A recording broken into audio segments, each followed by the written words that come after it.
Good afternoon, everyone. As of today, 11 o'clock today, we have 24 active wildfires. We have 247 fires to date. For a 5-year average, we have had 139. So again, as you've heard us say the last number of days, you can see that we are having an extremely busy early season start for our wildfire season. I'm going to go into the fires of note, and then I'll circle back into the evacuations. In our fires of note, we have the Shoe Fire, which is in the Lower Fishing Lake area. It is currently 471,418 hectares in size. It is not contained. It is impacting SaskPower infrastructure near the distribution line of Highway 106. SaskTel is also impacted in the same area with some infrastructure. And there are highways and roads that are also impacted, 912, 913, and 165. That does not mean they're closed, that they are impacted at an occasion, and that you should be checking with a highway hotline just to make sure that they are open. We have the J. Smith, which is northeast of Missinippi. Current size is 136,800 hectares. We are currently protecting values in the area, including SaskPower is being impacted. SaskTel is also working on lines in the area, and Highway 102 North is being impacted, and the community of Brabant. The Ditch Fire, which is near Wyakwin, is 134,869 hectares in size. It's classified as not contained. SaskPower has a line on an infrastructure that is being impacted. Communities that are impacted are Ramsey Bay, Timber Bay, and Malinosa. Highways that are impacted, Highway 2 North and 969. And again, just a reminder that check with your highway hotline to see if those are open. We have the Pisu Fire, which is west of La Ronge. Current size is 152,326 hectares in size. It is not contained. The communities, these tri-communities, Hall Lake, Namibin, Sucker River, Wadden Bay, and Stanley Mission are all impacted, as well as the highway or the roads 102 and 910. The Wolf Fire, west of Denair Beach, is currently sized at 71,130 hectares, not contained. It is also impacting the Ferran Mine site and the highways and roadways 106 and 167, and of course the impact of Denair, the community of Denair Beach. We also have the Pelican Narrows Fire. Current size is 34,000 hectares, not contained. The highways is 13 South and 106 that are being impacted. And the final fire that I'll speak of today is the Club Fire, which is north of Creighton. Current size is 17,327 hectares. That's on the Saskatchewan side. On the Manitoba side is 60,537. It's classified as not contained, and it is impacting Creighton and Flin Flon. We currently have over 30 communities that are evacuated. The impacts or the individuals that are impacted are still estimated between 10 and 15,000 people that are being supported by SPSA, communities, or Red Cross. We are reporting that in excess of 400 values, whether that be cabins, permanent residents, lodges, or vehicles, have been either destroyed or damaged in these fires. And about 267 of them have been confirmed. We're still assessing and doing verification work to truly understand the impacts of these fires. We do have a couple communities that we are working closely with in regards to repatriation. The situation has stabilized. So to ensure that there's a seamless transition to get as many people back into their communities as quickly and safely as possible, SPSA will be working with those community leaders to ensure that they are aware of the current situation and that when it is safe to do so, that they can start bringing their citizens back. As a reminder, if there is any questions in regards to any of the wildfires around evacuations, issues or concerns around evacuations, The number to call is 1-855-559-5502. We are manning those phone lines from about 8 in the morning to 8 at night, and we will hopefully have the answer for you, and if not, we will get that answer as soon as possible. And with that, I will turn it over to the Premier for comments. Yeah, I would just pick up on a couple of things that Marlo Pritchard has said. First is to reiterate that phone number, 1-855-559-5502. If you have been evacuated from your home and your community and you're looking for information, that is a starting point and a starting phone call for you to make. In addition to that, as we know, the province has provided $15 million in supports to the Red Cross, Canadian Red Cross. As the federal government as well is providing up to $30 million in supports to them, to the Red Cross as well, to help support the Saskatchewan, the SPSA with our evacuation efforts, and ultimately to help support evacuees, people that are not in their home here today. Their number is 1-800-863-6582. The Red Cross is working to set up a 500-person congregate emergency shelter, one in Saskatoon, I believe one in Regina, another one in Prince Albert as well. And they also will be able to support you as you are displaced from your home in the way of grocery carts and other supports that you might need. And so those numbers are first the SPSA 1-855-559-5502 and the Canadian Red Cross 1-800-863-6582. And so if you are displaced from your home and are looking for information and or supports, please dial one of those numbers. They're there to help and support you and your family. The second point I'd like to make with respect to a comment that we have made over the few times over the course of the past week is that many, if not virtually all, of the fires that we're dealing with in Saskatchewan are, although not intentionally, are human caused. And some of those have been intentionally human caused. And there's the RCMP have informed us that they have now charged a couple of individuals, one with respect to some fires that were being started in the Smeaton-Snowden area, and another individual that started the fire that originated out of Weaquin, which is known as the Ditch Fire, which is a significant fire that is encroaching on the community of L'Orange in the next while.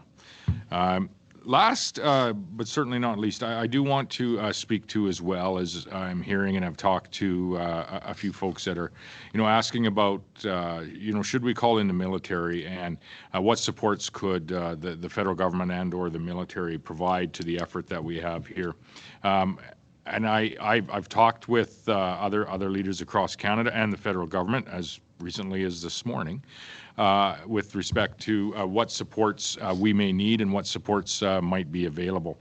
But first and foremost, I think it's important for us to acknowledge that on the provincial emergency operations call each and every morning, and there's 3 of these calls a day, but each and every morning there is what they call a POC call, where Public Safety Canada, as well as our Saskatchewan military liaison, is on that call and is in constant contact with the SPSA here in Saskatchewan, talking about what supports might be available and would be helpful to the cause in protecting our communities, our homes, and ultimately protecting Canadians that live in the northern part of Saskatchewan. In Manitoba, have we seen that support materialize in the way of a Hercules aircraft to evacuate a community that no longer had road access? And you hear Marlo and Steve talk about the importance of road access into northern communities. And when a fire hinders that or makes it inoperable at times, how vital that is for getting supplies in, as well as getting people out should we need to in a short period of time. That was a challenge in a couple of Manitoba communities, and they were able to bring a Hercules in to move people out by air. Should that be the situation in a Saskatchewan community, we would be able to access those resources as well. And up until now, we've been fortunate in the way that we have been able to preserve largely road access for any potential evacuations and for getting supplies into those communities as well. Second, there's always conversations around firefighters And what we continue to request for in Saskatchewan is Type 1 and Type 2 firefighters, which are very highly trained in the efforts to keep our communities safe. And then Type 3 firefighters is what Manitoba has requested to some degree and are receiving some supports from the Canadian military.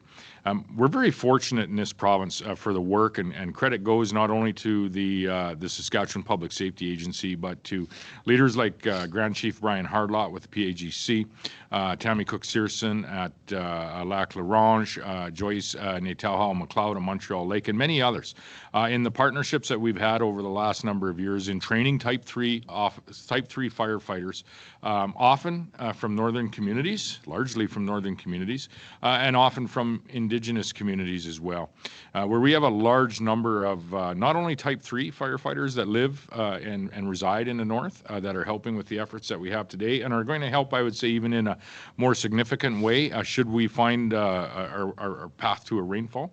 But we've also, through that effort, been able to secure a number, over 400 Type 2 firefighters that live in a northern community, and as I say, largely are Indigenous as well. And so that partnership is one that has been successful in years gone by and has provided us with access to a number of Type 2 and Type 3 firefighters that other provinces simply don't have. Peter Ballantyne has been part of that agreement as well, training and recertifying a number of those firefighters. Requests that have been discussed, as I said earlier, the Public Safety Canada and the Saskatchewan Military Liaison are on that provincial emergency operations call each and every day, is access to Type 1 and Type 2 firefighters, of which the federal government doesn't have much in the way of resources in that space, and we've asked if there was any, for example, at CFB Dundurn or Moose Jaw, and very little in the way of resources at the federal level in that space. However, we are looking at even additional resources coming in from a couple of U.S. states and another contingent from across Canada in the days ahead of those very specialized firefighters that are going to help with the efforts that are on the ground here today. Also talked with the federal government around, should we find ourselves in a place in the days ahead where RCMP officers, for example, might be called to provide security at a G7 summit, for example, in Banff, where we have international leaders coming into Canada. Starting to have that discussion with the military as to, could they have a presence in Saskatchewan and in our communities and do some of the work in supporting the evacuation, structured and orderly evacuation should we need them in the days ahead. And so it's an ongoing conversation. It's never a yes or no, we're not or we are procuring or asking for military or federal supports. It's a conversation that is very fluid and it happens at 9 o'clock every morning. And then occurs as well throughout the day should the needs change. And so we're thankful, I think, of the federal government's indication that those supports would be there should they be able to provide them and should we need them in this province. And we're also thankful equally, I think, for the military's engagement in providing them should they have them as well. And that support, I would say, goes through to the political level right up to and including a conversation I had with the Prime Minister about an hour and a half ago. So as we look ahead through the next number of hours, some a little bit of relief maybe in the weather as the wind continues to blow. Maybe a few raindrops will fall over the next hours and the next few days, and hopefully it is going to provide our firefighters with an opportunity to further secure the communities that are in the line of this very awful fire. In their efforts to protect people, to protect communities, to protect road access in and out of those communities, but at the end of the day, to protect you, your family, and to protect your home. And so thank you to all of the firefighters, the volunteers, the guys manning the planes across Saskatchewan in the fight that they have been in for far too many weeks already, and not really a significant end in sight at this point in time. Thank you. Thank you, Premier and Marlo. So now we will move into questions in the room first. So may I ask for your name and outlet?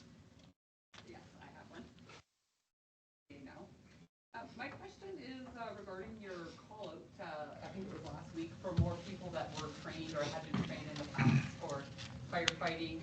What kind of response did you get from those firefighters, and how long did it take to get them operational? Give it to Steve. Steve? So we was mentioned that when we get the reprieve from some rain, cooler weathers, the specialized firefighters we brought in that are securing the lines will be augmented with these Type 3 firefighters that are already trained. Thousands of them are trained in this province. So we won't be putting a call out to collect them together and assign them to start working on these areas that are safe and we can start to secure them. So it was kind of I would say, a preparation discussion, is that we will be looking for your help at some point. We will be putting call outs out, and then sort of, again, the call out may be very specific, like we want 35 firefighters ready for tomorrow to go to Pelican Narrows, as an example. So folks that obviously work or live near that area would be the first people that would step forward in most cases and say, I'll go protect my community if there's a spot for me. So we will be working, coordinating that. But up until this point, we've unfortunately had to say we're not ready yet because the fires have been so active and so volatile. Keith Scoring, Global News. Premier, a lot of the evacuees that I've spoken to say that one of the biggest things that they're having issues with is communication, making sure they have the right information needed. Would bringing in federal help with that situation? And I guess what is the message that you have for evacuees that are finding, I guess, communication the hardest part for them? Yeah, what we would potentially look at in the days ahead for federal help, whether it be military, personnel on the ground, was if we, for example, when there was a large-scale evacuation out of the Tri-Cities, Larange, Orange, and Lac La Ronge the other evening, moving literally 8,000 people out of a community, and there was a convoy line from literally Prince Albert to Larange that evening. It takes a lot of organization in order for that to go smoothly and safely, driving through smoke areas, driving through an active fire with the ditch fire on the way. And the RCMP are a part of that. And then also the RCMP are part of ensuring the communities are safe, whether they're evacuated or not, throughout the north. Should we have, a call, for example, where, some Saskatchewan RCMP resources need to be, because they are a national force, be deployed in other areas in Canada, we, may lean on the military personnel to help us to organize an evacuation such as that, for example. In order for that to happen, we would likely have to have the call and have them on the ground here ready to go at a moment's notice, as these evacuations aren't providing us with a lot of notice. With respect to supporting individuals that are evacuated in the flow of information, what we are attempting to do is to provide really those two phone numbers.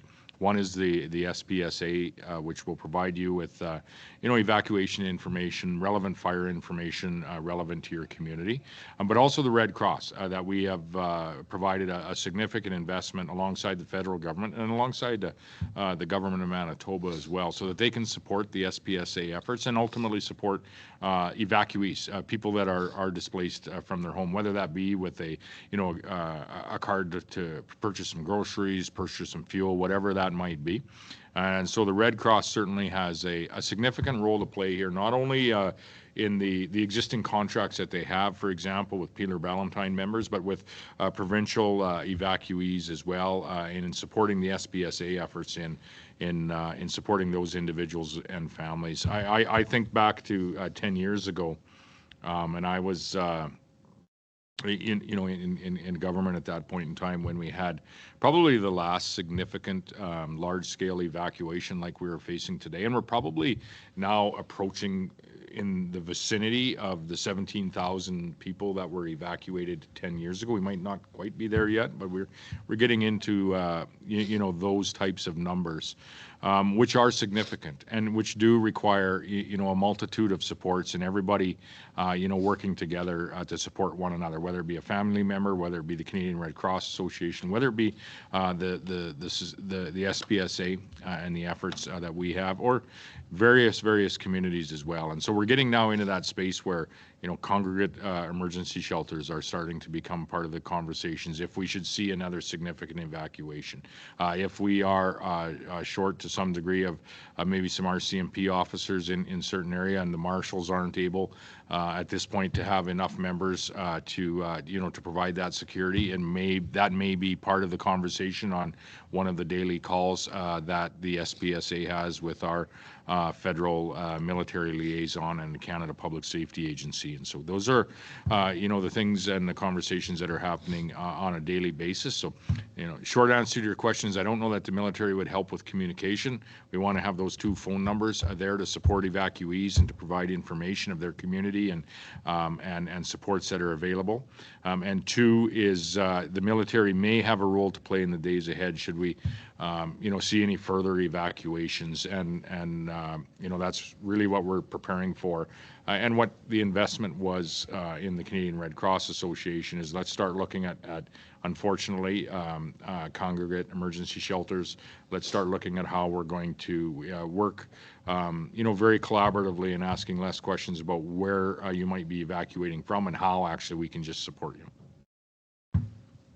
Well, another technical question. I'm always asking Marlo and Steve questions. Yeah.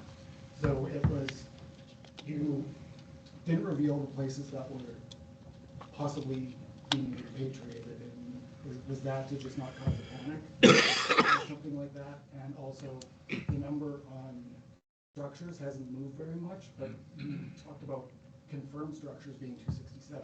So does that mean that the number could go up as something to that? That'll be 2 questions, but yeah, we'll take them. No. That's it. Very smooth. Yeah. When it came out, No, it was we did not announce the communities today in regards to repatriation. We are, SPSA is in contact with some community leaders, and we will determine whether it is safe. And then once that is, you know, determined that the safe and the community leaders are in agreement that they're going to repatriate their citizens, then we'll make the announcements at that point in time. But you're right, we're not going to get ahead of that in the media, in all fairness, but we do want to say that there are communities that are getting near that point, or are that the safety has increased or the risk has decreased to the point where we are considering repatriation of some communities. The second question in regards to the values is, yes, we are verifying as we speak. There is a number of activities going on to verify what that number is. So we anticipate that it'll be over 400, but the ones that are verified at this point in time is 267. There's a significant amount of work that has to go into that, and we'll continue to report on that as it goes forward. Okay, now we will go over to teams for questions.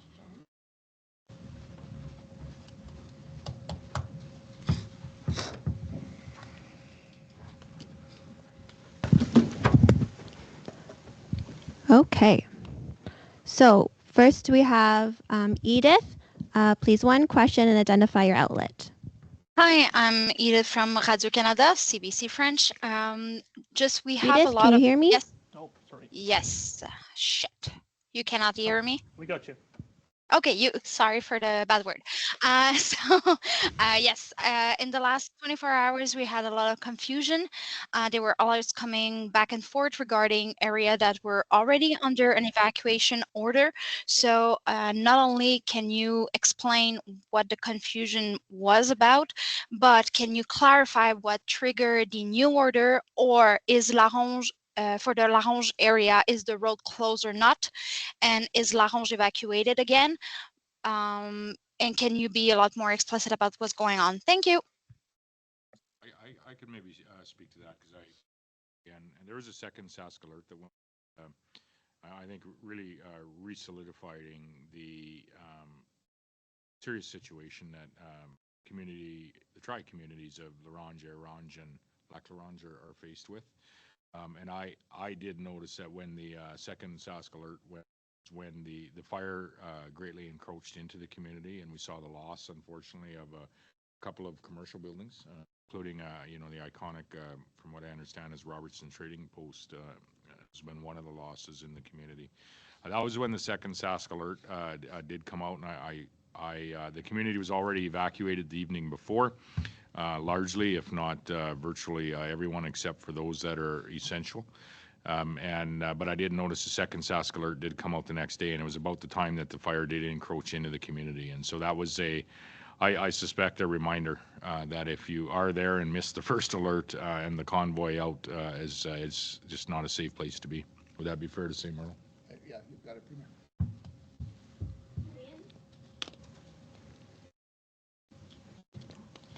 Jillian? I would just add to that, I've talked with the Chief Tammy Cook-Searson and Mayor Herdesky again early this morning.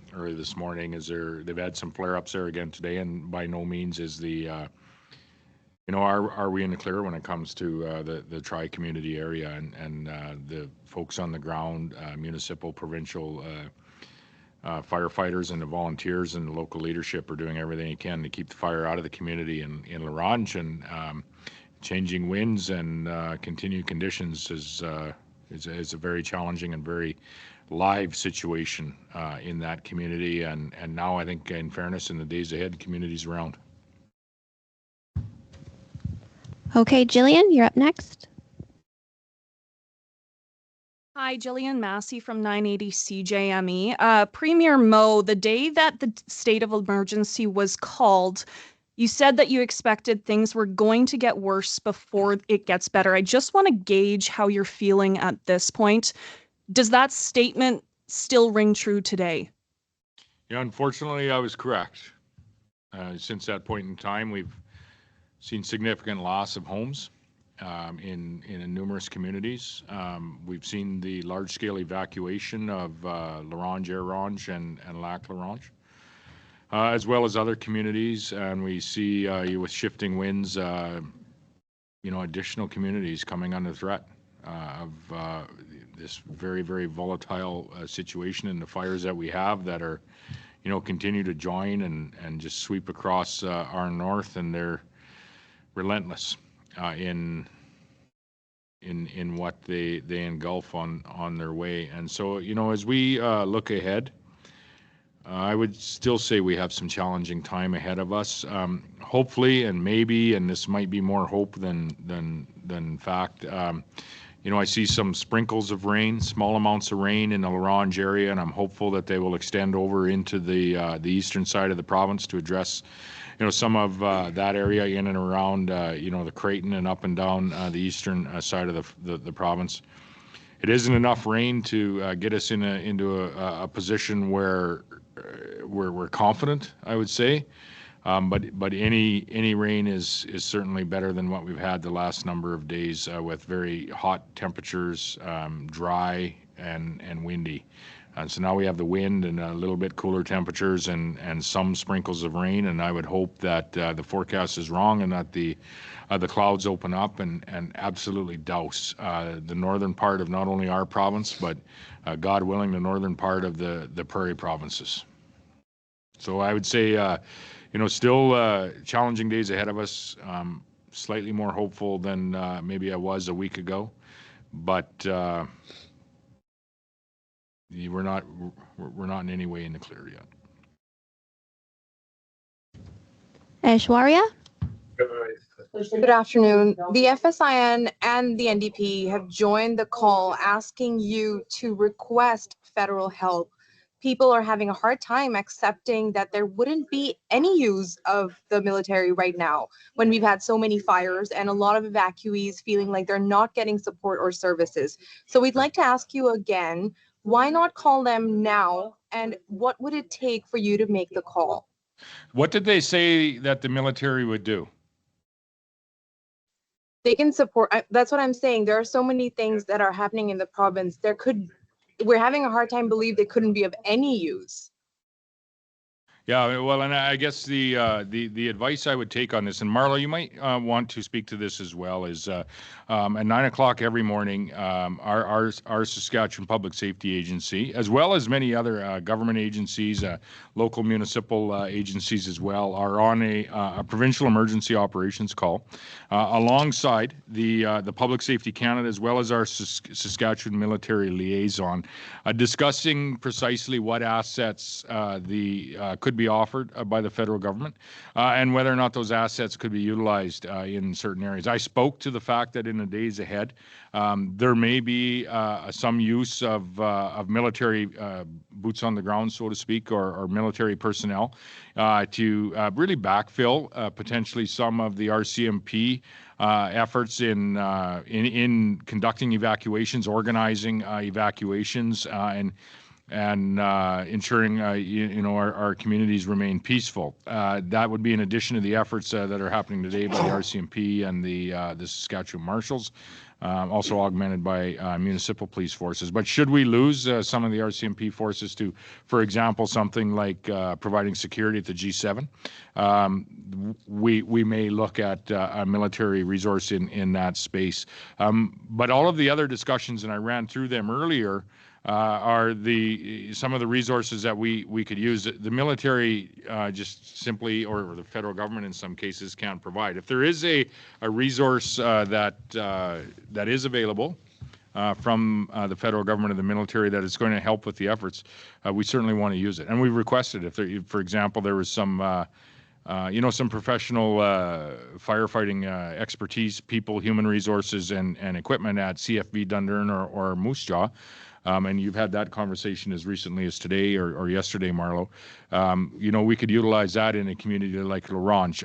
There doesn't seem to be those resources at this point in time, but there may be a need in the days ahead. And certainly, I would say, when it comes to Type 1, Type 2 firefighters, helicopters, and water bombing aircraft, thank you and I would just include everyone across Canada and many states in the U.S., to the various PACs and agreements that we have across North America. That is where the resources are and have been available, and we have, probably close to 50 aircraft in the air each and every day throughout northern Saskatchewan, likely in the neighborhood of 1,000 plus highly qualified firefighters that are on the ground battling to save not only a northern Saskatchewan community, but to save, quite likely in many cases, their own community. And they are fighting, and they are fighting very, very hard. In addition to that, we can add in the days ahead as well a number of Type 3 firefighters to help us with some of the after efforts, I think you would call them. And thank you to local leaders like PAGC, Peter Ballantyne, and others that have partnered with the SPSA to train a number of Type 3 firefighters as well. And so it isn't about not requesting assets from the federal government or not requesting assets from the military. It's about what assets are available and how we could utilize them here. And I also walked through what assets, for example, Manitoba might be utilizing, and should we need them here, they'd be available as well. It's just simply we've been able to preserve road access, so we haven't needed a Hercules to move people out of their community like they had, unfortunately, in a northern Manitoba community. So, Marlo, anything more to add to that on your conversations daily with those agencies? Thank you, Premier. Yeah, I can just quickly confirm that I'm in contact with representatives from Public Safety Canada on a daily basis, have been for the last week or more. I have also spoke just as recently as yesterday with the Saskatchewan Military Liaison Officer to really understand what the resource availability is from the military and what equipment that they could bring on to help our fight against these wildfires.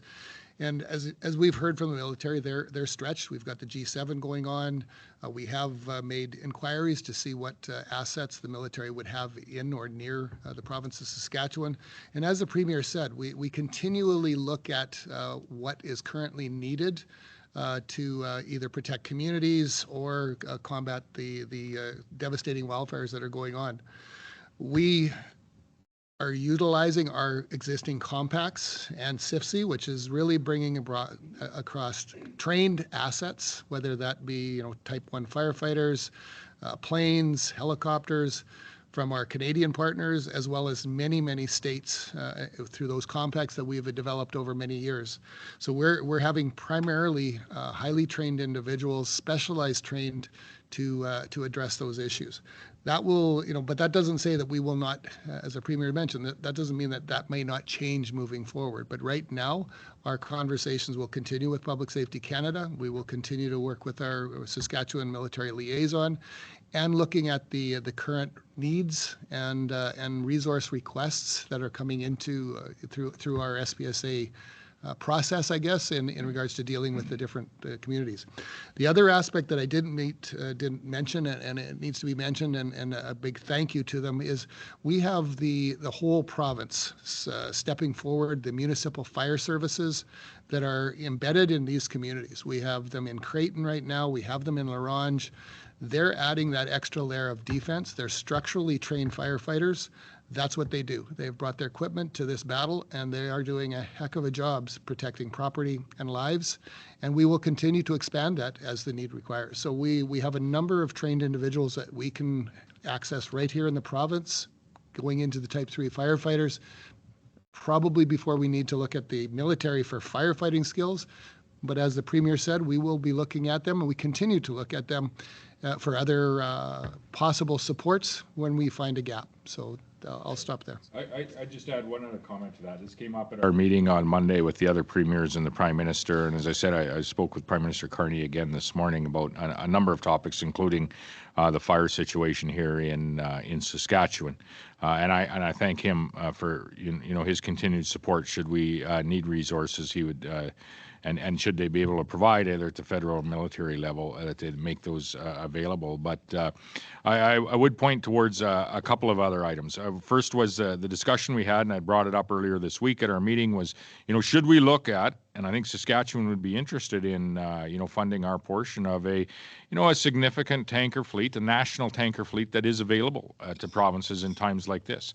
And last year it was Northwest Territories, and I believe even Quebec in the last year or two that needed to draw on resources from other areas. We have the agreements in place, not only the Canadian but the North American agreements on how we would share those assets. And should we as provinces and the national government look at having a significant base, or significant number of tanker, large air tankers that are available for provinces when they need them, and even more broadly for North Americans. Also, I would say we had ordered and budgeted for 4 significant upgrades to our tanker fleet, 4 tankers that will be coming over the next number of years. One of those will be arriving here this spring in the days ahead, and it'll be made available as soon as it is able. I was talking with another province the other day that are just placing their order now, and those orders and those assets won't be available till post 2030, and so it very much is a tight space in accessing any significant volume or value of new planes in the near future. So thankfully we did put an order in, and one of those will be arriving sooner rather than later. But I to your point on national assets and what's available, there is a broader conversation for us to have. We had it 2 or 3 years ago as premiers, and it might be time to have it again, and I brought it up Monday. If I may respond to the Premier's question previously. Sorry, the military can use for no more follow-ups right now because of specific time. operations. Sorry, we'll go on to Olivier Pierre. Hi, around 15,000 people have already been evacuated because of the wildfire. Typically, how many people are evacuated at this point in the season? Like, when was the last time the province had 15,000 wildfire evacuees this early in June? 2015, 10 years ago, I think we had 17,000 people evacuated in the province. I think Manitoba is in that 17 to 20,000 range today as we speak as well. Nicole Garn. Hello, can you hear me? Yes. All right. So yeah, Nicole Garn with 980 CJME. Just speaking more generally here, what have been some of the biggest challenges you've been facing for the past few days? Operationally, Marlo or Steve, do you want to comment on that? And maybe Rob as well. Start with Steve. Go ahead, and then I'll jump in if you. Sure. I mean, again, as we talk about fires, the fires that are causing the biggest concern are not our typical spring fires that are, 0 to 10 hectares in size. These are extremely large, which means they have a lot of area that are creating impacts. They also have lots of area where one corner alone could take a run because of some wind. And we're talking about a 10,000 hectare change in fire. So we have to regroup, re-strategize, and then having them in sort of different geographic locations where we may be limited by access. So the ditch fire is accessible off Highway 2, but the shoe fire is not. So even though they would look close on a map, how we support them, how we deliver them, how we protect them are different. And the day starting first thing in the morning right till dark at night is looking at priorities, looking at requests for resources, shifting those priorities. So ditch fire is good at 2 o'clock and everything's looking great. And we're working on the L'Orange fire. And at 3 o'clock, we're getting requests for air tanker support on the ditch fire. And L'Orange is starting to look a little better because of the activity. So constantly moving the resources around, including those aircraft. And I guess that's the biggest part that's impacting is there is a huge oversight management structure to make sure we're doing the right thing in the right place at the right time, consistently, day after day after day. Just a couple from the evacuation. I mean, you mentioned about some of the challenges. We continue to support the evacuees. We have a number of Government of Saskatchewan employees that have been, seconded into roles to support those evacuees. We are strengthening our 1855 line, which again to the earlier question around communication. So those are all ongoing challenges that we continue to address through extra resources and tightening up that process so we can ensure that the citizens of Saskatchewan are getting the most timely and accurate information as possible, and that the evacuees are supported the best that we can 24/7 while they're out of their communities. I think for the Marshal Service, it's a lot like the Public Safety Agency. It's really trying to predict what's going to happen and when it's going to happen, and ensuring that we have the resources to fulfill our mandate of providing support to our law enforcement agencies. In this case, the RCMP in the L'Orange area. We've been on the ground there in L'Orange and providing support to our RCMP colleagues. And fires is a difficult thing to sometimes predict, and for us, it's making sure that we can provide the resources and have people well rested and prepared to go into the areas we need to go. And so our operational commanders every day are looking at that, communicating with the RCMP through their Division Emergency Operations Center, and communicating with the SPSA to ensure that we're communicating the best information back and forth, and we know the situational awareness, or we have the situational awareness to put our resources where they need to be, and that's a challenge, of course, for anybody to do. This is precisely where the marshals have a place in Saskatchewan, the Saskatchewan Marshal Service, in supporting our RCMP enforcement agency and those members on the ground in a place where you might need 3 or 5 or 10 or down the way even 20 members in a short period of time, like we are experiencing in certain communities right now. I would say 3 things that I've found challenging, and I'll leave the operations to the SPSA and the Saskatchewan Marshals and others, as they are operating and allocating the close to 50 aircraft that we have, the 1,000 personnel on the ground, and liaisoning and working with all of the volunteers and the leadership in our communities. But first is keeping people safe, and behind the curtain, there's been some close calls where individuals have maybe even been missing for a period of time, and credit to all involved at the community level, the provincial level, and we have had no direct deaths from the fires that are there, and that is priority number one. But that isn't to say that there hasn't been some close calls, and so there has been some worry and some angst by families, very real worry and angst and concern by families over the course of the last number of days. Two is, yes, supporting all of the evacuees, but supporting those that have, very high health needs. And when there's an evacuation that happens in a very short period of time, there is some incredible pressures on, our ambulatory service and EMTs, and our STARS Air Ambulance, all of the resources that we have in getting those patients that are having health concerns already and now in a smoky, fire-filled environment out. I think of the other night when, at 2:30 in the morning, we had the last patient out, and he was literally running out of oxygen.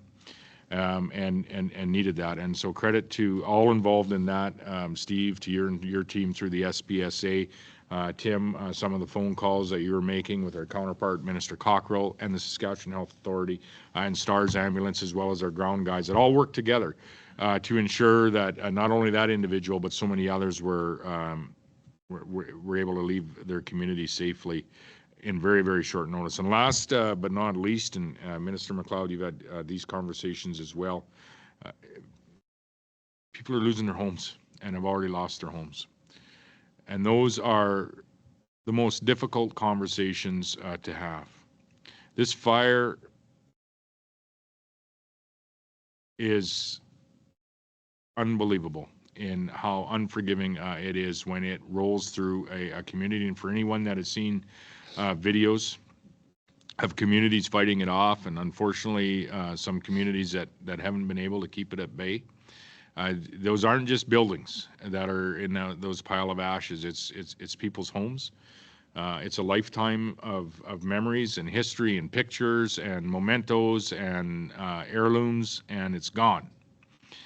And sometimes for home after home after home after home. And so that, without a doubt, is the most difficult, I think, thing that we face any fire season, and we're facing it in larger numbers, certainly this season. And so I would say to everyone in northern Saskatchewan that we're putting every asset that we have available. Despite the questions with respect to the military, every asset that we have available, whether it's air assets from across this nation and across the continent, up to 50 tankers are in the air as we speak. We have in the neighborhood of 1,000 highly qualified provincial firemen, as well as many, many municipal fire departments, hundreds of contractors out there building fire guards around communities for where this fire is encroaching. And that commitment to providing each and all of those assets to you that have a home or a cabin or are in the north to protect your place, your home, continues as long as we need it. Thank you, everyone. We're at time. Have a safe rest of your day.